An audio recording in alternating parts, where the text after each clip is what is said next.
Sobat Maestro, sesaat lagi kita akan mendengarkan program acara Renungan Hari Sabat bersama Advent Vision Media Ministry yang dibawakan oleh Pendeta. Selamat mendengarkan. Yesus mau datang segera. Selamat pagi dan selamat Sabat saudara-saudaraku yang dikasihi oleh Tuhan. Salam sejahtera untuk seluruh pendengar Maestro yang kami kasihi. Pada pagi hari ini saya Pendeta Cucu Elia hendak bersama-sama saudara untuk merenungkan firman Tuhan yang saya beri judul Manusia Baru. Sebelumnya saudaraku, mari kita akan berdoa. Bapa kami yang bertahta dalam kerajaan sorga, kami naikkan pujian dan syukur untuk berkat Tuhan. Engkau memelihara dan menjaga kami, Engkau memberikan perlindungan, Engkau memberikan kekuatan dan kesehatan. Bahkan di masa pandemi ini, sungguh kami diberkati, umat-umat-Mu telah terpelihara, dan Tuhan Engkau memberikan hikmat bagi kami untuk menjaga melihara tubuh kami. Berkati dan urapi dengan Roh Kudus-Mu agar kami boleh memahami firman yang akan kami renungkan. Di dalam nama Yesus Kristus kami berdoa, amin. Saudaraku yang dikasihi oleh Tuhan, manusia baru yang terdapat di dalam Efesus pasal yang keempat adalah satu tema yang sungguh amat menarik. Dan pertanyaannya adalah, adakah kita sudah menjadi manusia baru? Dan bagaimana kita bisa menjadi manusia yang baru? Saudaraku, saya melihat satu tayangan yang mungkin mengecewakan, di mana ada satu gereja. Di dalamnya ada seorang yang sedang berkhotbah. Dan sementara berkhotbah, ada orang-orang yang mendengarkan di satu jemaat itu berdiri dan menentang supaya si pengkhotbah segera berhenti dan turun dari mimbar. Saat yang sama ada seorang yang lain hendak menggantikan dia untuk menjadi pembicara atau menjadi narasumber firman Tuhan untuk menyampaikan khotbah. Berebut mimbar saat di dalam satu jemaat terjadi seperti itu. Dan mungkin ada banyak lagi cerita yang mirip dengan ini. Saya juga pernah mendapatkan satu tayangan video di mana ada satu pernikahan yang gagal oleh karena ada dua belah pihak yang bertengkar, oleh karena yang satu pihak menghendaki menghentikan akan pernikahan tersebut. Dan saat yang sama ada satu pihak yang lain yang mengharapkan untuk dilangsungkan pernikahan dengan segera. Pertengkaran terjadi, saudaraku sekalian, di dalam sebuah gedung gereja. Saudaraku sekalian, apakah ini menunjukkan bahwa kita umat Tuhan? Apakah ini menunjukkan bahwa memang kita di dalamnya adalah manusia baru? Saudara-saudaraku yang dikasihi oleh Tuhan, mungkin ada banyak anggota-anggota gereja kita yang sudah dibaptis, menerima kebenaran, menjadi anggota-anggota gereja yang setia, yang sering datang berbakti di dalam gereja, dan sering juga menunjukkan kegiatan aktivitas gereja, dan mengikuti kegiatan-kegiatan gereja, dan bahkan mendukung dengan uangnya, memberikan persembahan dan persepuluhan. Namun saudaraku sekalian, pertanyaannya sekali lagi, apakah mereka sudah menjadi manusia baru? Frase ini frase yang sungguh menjadi satu penentu bagi kita.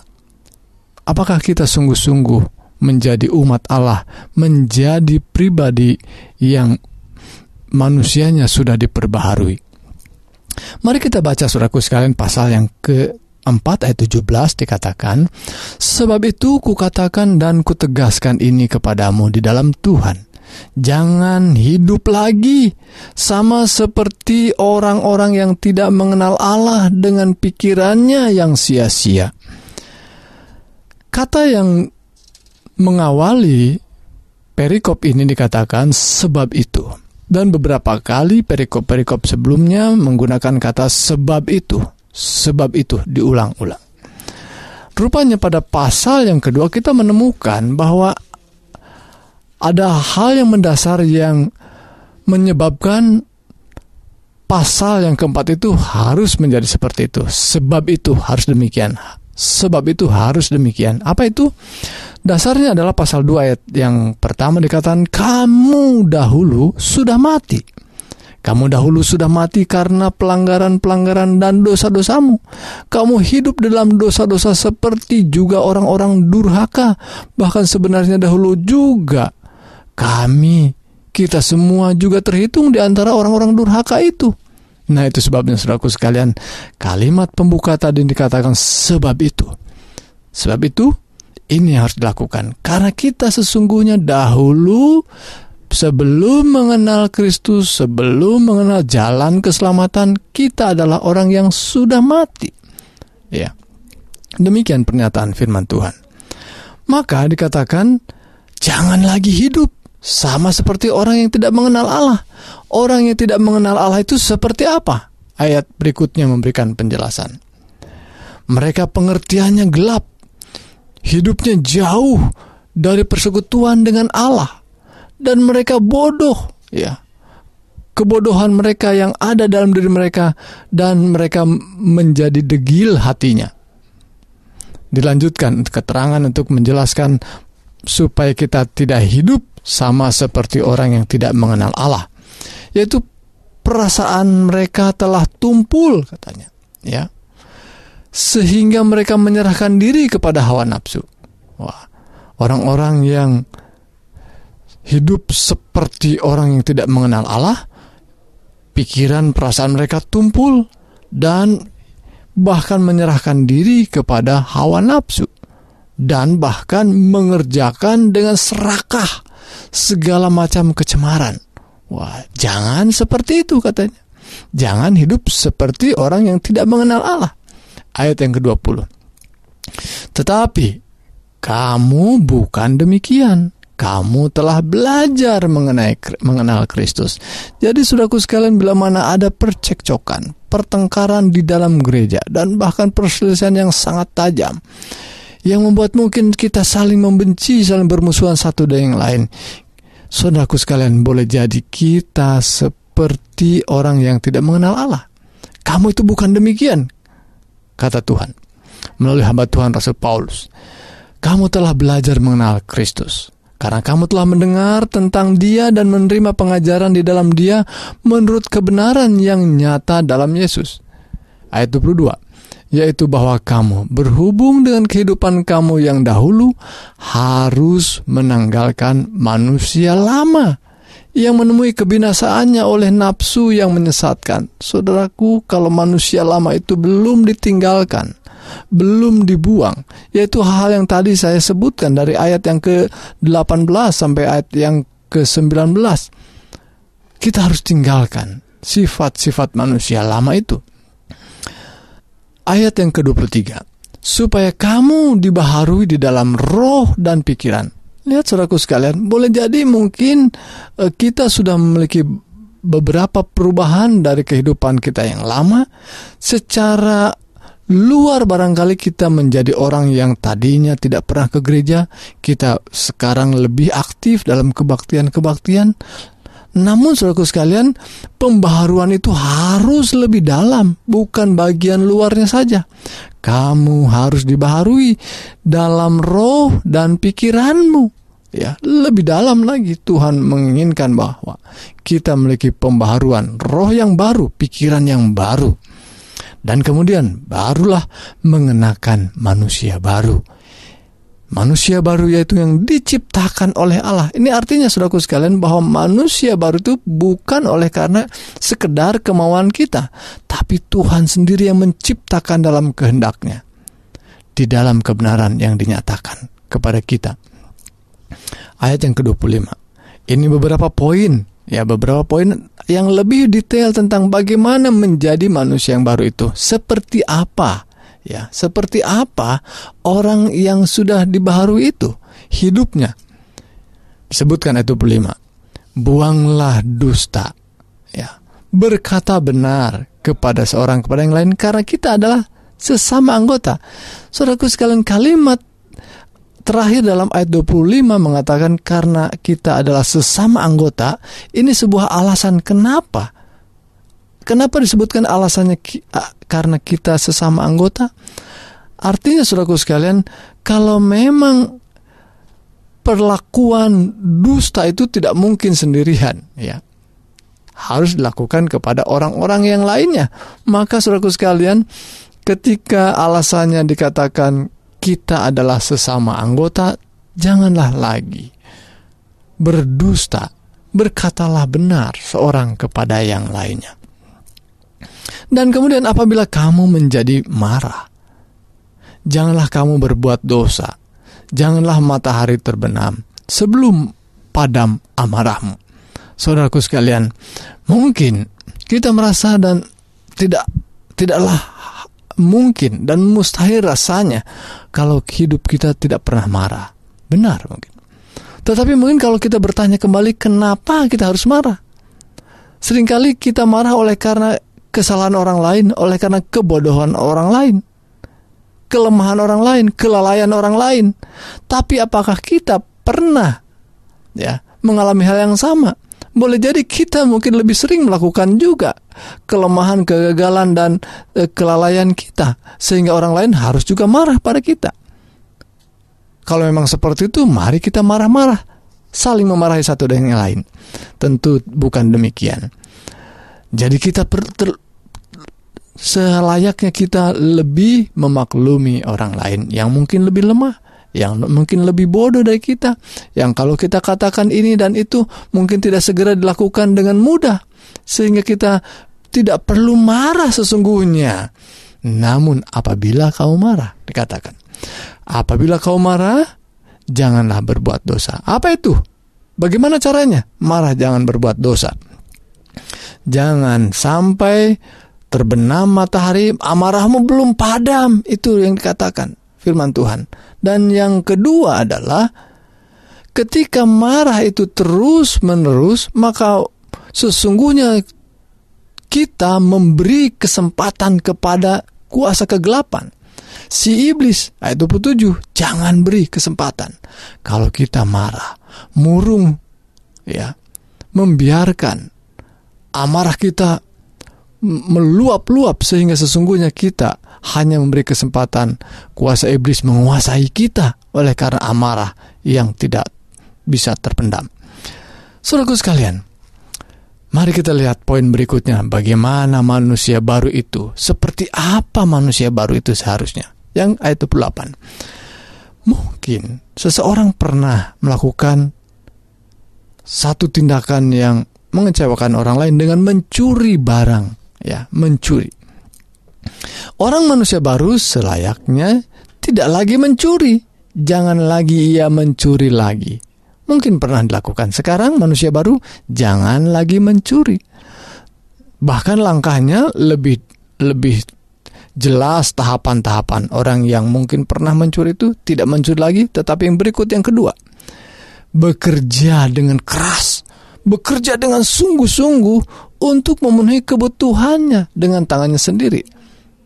Tidak mencuri sudah bagus, tapi lebih bagus lagi adalah tahap keduanya, melakukan pekerjaan sendiri dengan tangannya sendiri, memenuhi kebutuhannya sendiri. Tapi itu belum tuntas. Ada yang lebih baik lagi, yaitu melakukan pekerjaan dengan tangannya sendiri, dengan kerja kerasnya, untuk membagikan sesuatu kepada orang yang berkekurangan. Luar biasa, saudaraku sekalian. Tahapan daripada kehidupan kita dalam dosa itu berhenti lebih baik tentunya. Tetapi setelah berhenti dari dosa, ada hal-hal yang kita harus tambahkan dalam kehidupan manusia baru itu, sehingga kita memberi bunga-bunga indah dalam kehidupan sebagai manusia yang baru. Ayat 29.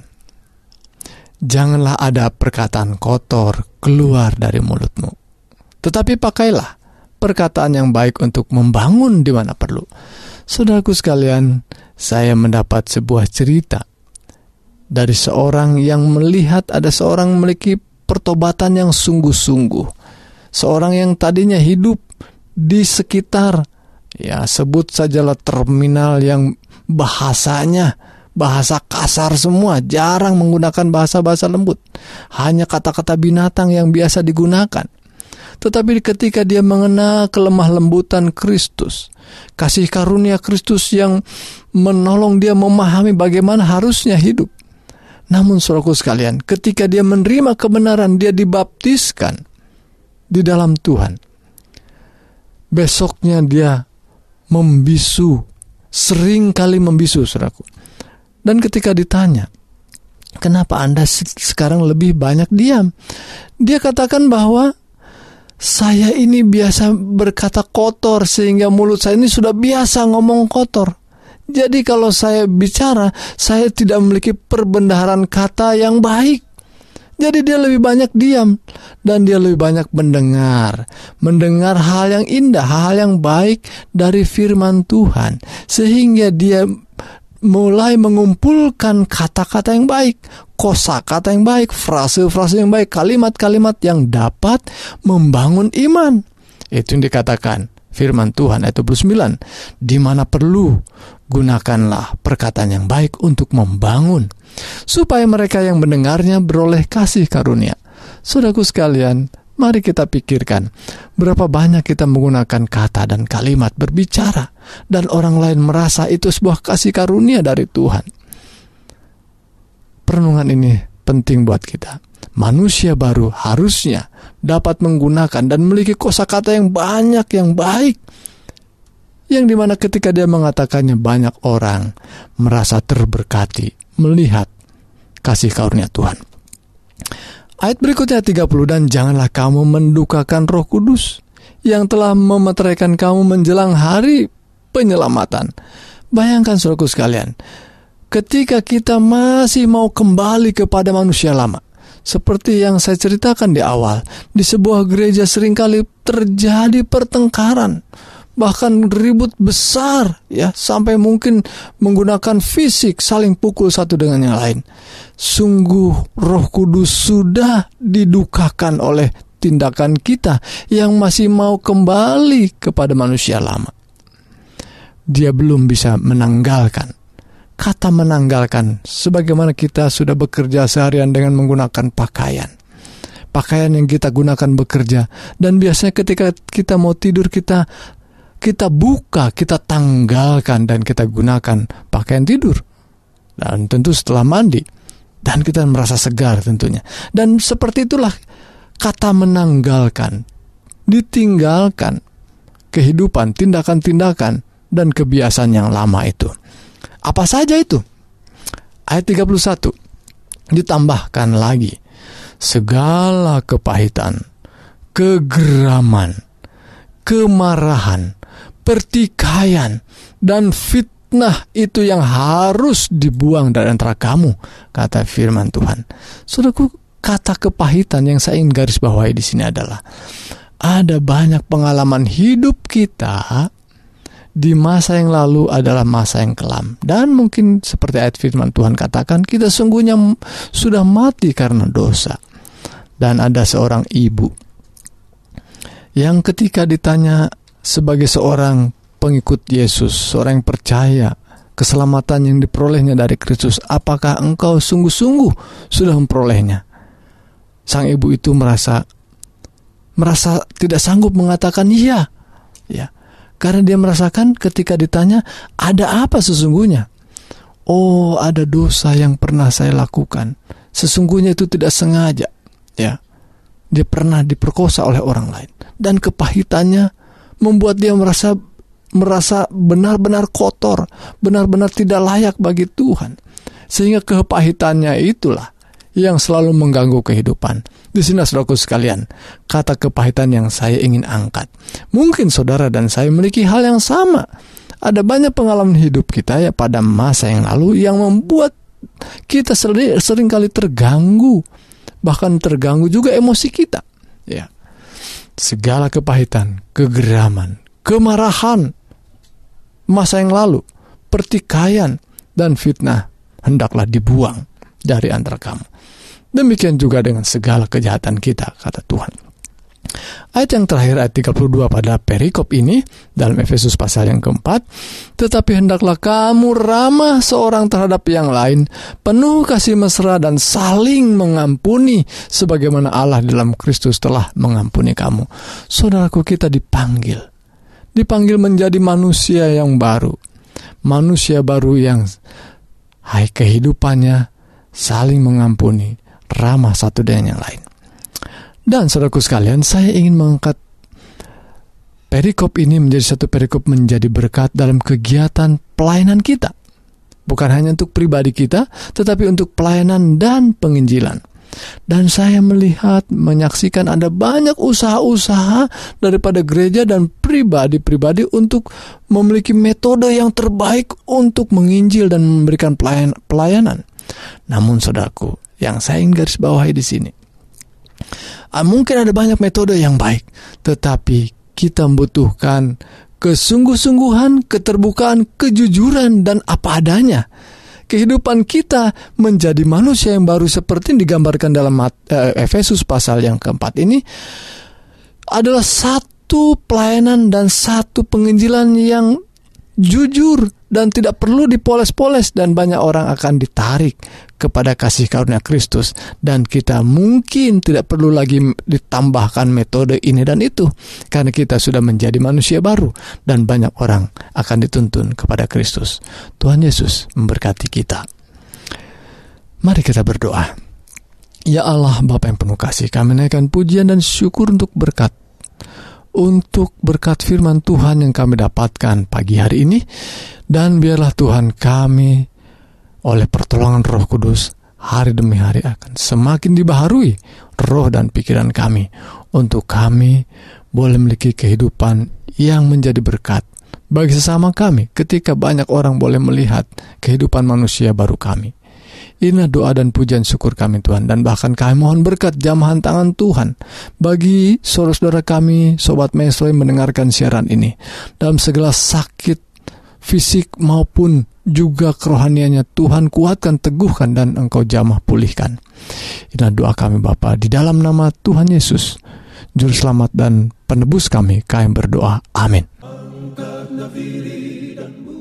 Sobat Maestro, Anda telah mendengarkan program acara Renungan Hari Sabat bersama Advent Vision Media Ministry. Untuk tanggapan pendengar, hubungi 087 888 777 689. Terima kasih atas kebersamaan Anda. Tuhan memberkati.